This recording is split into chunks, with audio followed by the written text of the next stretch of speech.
Salut les stratoniens, j'espère que vous allez tous super bien. On est parti aujourd'hui pour une nouvelle vidéo où je vais expliquer un petit peu le trade que j'ai passé hier et puis aussi un petit peu tout ce qui s'est passé. Donc on a eu un magnifique pump and dump, un joli petit bar Simpson qui s'est formé. Bref, on ira voir ça dans cette vidéo avec un petit tour sur l'Ether, le BNB et puis bien évidemment on ira faire un petit tour aussi sur mon Twitter, vous montrer aussi mon petit trade.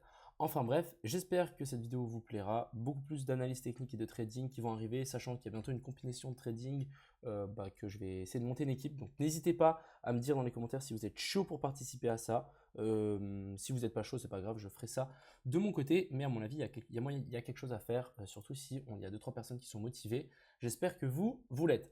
Enfin bref, on est tout de suite parti. Crypto, million. Crypto, million.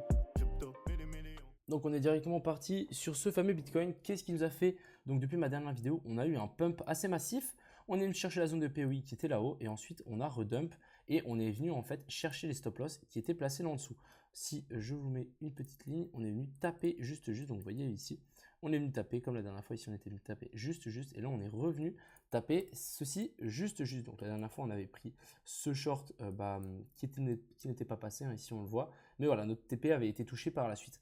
Maintenant, qu'est-ce qu'on est en train de faire ici? On est en train de faire pour moi un joli petit bear flag après une grosse descente et je vais vous montrer ici pourquoi en fait j'ai short ce point haut ici que j'ai partagé dans mon groupe pour cet été.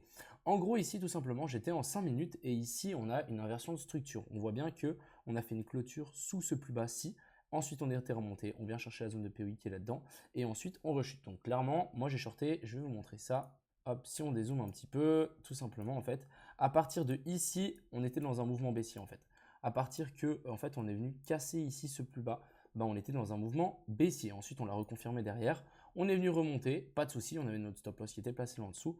Et ensuite, ça a chuté massivement. Moi, personnellement, mon short, je l'ai toujours en cours et je vise plus bas. En fait, je pense qu'en fait, ici, il y a moyen qu'on vienne péter ces plus bas et je pense qu'il y a moyen qu'en fait, on vienne chercher directement les 23, 24. C'est mon opinion pour la suite. Et du coup, là, pour moi, c'est juste un rebond. On vient chercher les shorters, les late shorters qui ont potentiellement shorté ici. On vient les chercher, on les liquide. Moi, je vais sans doute ouvrir une position dès que j'ai une confirmation ici de retournement. Et ensuite, je continuerai ma petite route.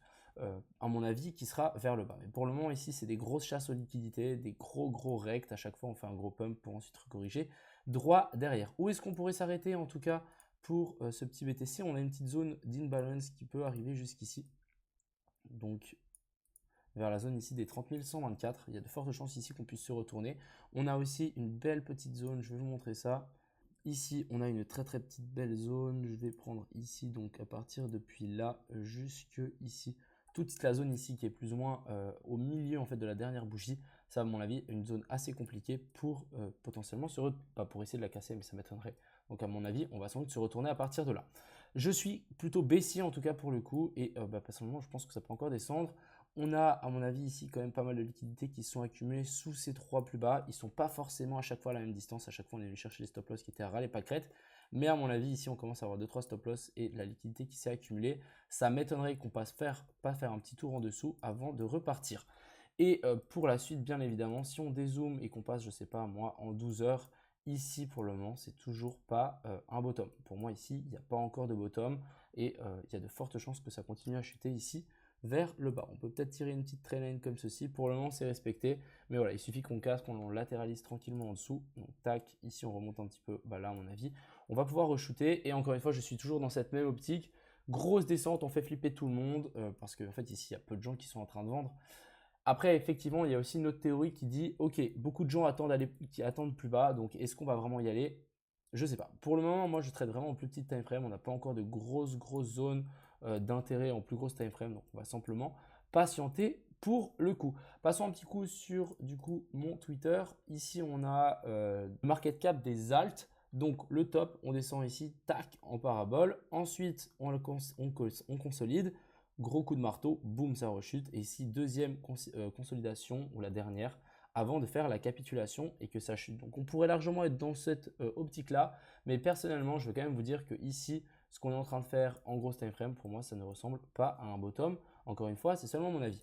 Ici aussi, assez intéressant, il a dit je devrais peut-être supprimer ce que j'ai mis. En dessous, on a la charte donc de l'Ether contre le Bitcoin et on a potentiellement un schéma de distribution de Wyckoff. Donc première ici, on a le B, le AR, le ST, donc il a mis les lignes. Ensuite ici, on a ce top-ci, donc il a mis à chaque fois les 2 lignes pour nous représenter. On avait le top qui était ici en UT.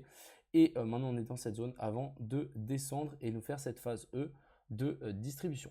Donc, assez intéressant aussi, ça voudrait dire que les alts vont vraiment prendre encore plus cher que le Bitcoin. Et personnellement, je ferai extrêmement attention pour essayer de mettre des billes maintenant, etc. Je ne suis pas forcément sûr que ça soit le meilleur moment pour tenter quelque chose. Donc personnellement, j'ai ouvert un petit short, on va patienter. J'espère que je vais pouvoir le hold jusqu'à la zone des 23-24. Et si ici en plus petite time frame, on commence à avoir un petit retournement par là autour, donc dans ces zones-là, il y a de fortes chances que moi je tente de reshorter, agrandir ma position et ensuite rechuter, sachant que je suis très tranquille en ayant shorté, j'ai shorté ici, donc plus ou moins tranquille pour le moment. Enfin bref, passons du coup sur ce petit Ether. Donc ici on a l'Ether qui suit à mon avis le Bitcoin à la perfection. On a vu la charte de tout à l'heure, donc l'Ether contre le BTC et on a l'Ether qui est très très faible, donc toutes les altes qui sont très faibles contre le Bitcoin. Et ici on voit bien qu'on est toujours dans une tendance baissière. On fait toujours des tops, toujours plus bas et ça ne passe pas, donc assez intéressant.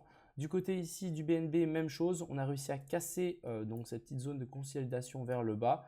On n'est toujours pas venu chercher toutes les liquidités qui étaient placées ici. Il y a toujours cette zone ici qui peut être assez intéressante. Ce qui pourrait être assez intéressant pour le BNB, ouais, le BNB toujours pas de retournement. Pourquoi? En fait ici on n'a pas fait de clôture en daily en fait au-dessus de cette bougie blanche. Donc pour le moment ça reste une correction baissière et ça veut dire tout simplement que la mèche ici peut largement encore être cassée pour ce fameux BNB et pourquoi pas venir chercher en fait ces triple bottom, excusez-moi, ici en bas. Voilà, passons un petit coup sur le SP500 qui a dû ouvrir un niveau. On a eu un petit pump à l'ouverture, donc le Bitcoin qui a suivi ici, voilà, on a un petit pump.